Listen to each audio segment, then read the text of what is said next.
Makinig ng mabuti. Be blessed tuwing Webes. Ako po si Father Fiel Pareha. Tara po at magkapit pandasal na tayo.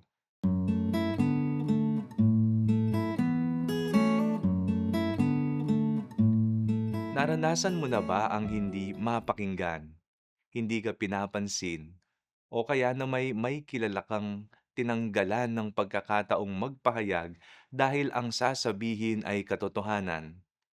Nakalulungkot mang isipin, maraming tao ang sarado ang tenga at namimili na lamang ng pinapakinggan. At ang kapansin-pansin pa ay pinapakinggan lamang ang pabor sa kanila. At kung sila ay sinusubok at pinangangaralan, parang mga bingi. Napakahalaga ng pakikinig.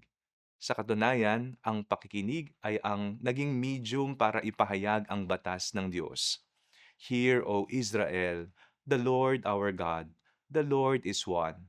You shall love the Lord your God with all your heart, and with all your soul, and with all your mind, and with all your strength. The second is this: you shall love your neighbor as yourself.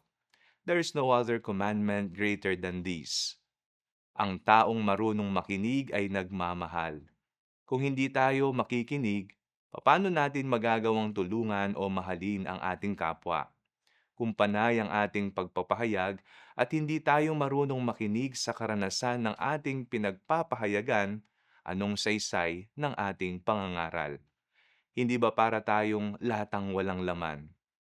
Kaya makinig ng mabuti, magkaroon ng oras para manahimik at hayaang mangusap ang iba sa atin. Higit sa lahat, makinig tayo sa Panginoon na patuloy na nangungusap sa atin. Manalangin tayo. Panginoon, mangusap ka sa amin. Palagi sana naming malaman ang iyong banal na kalooban. Pakinggan mo rin ang samo ng aming mga puso. Naway mabigyang kasagutan ang lahat ng aming dasal. Amen.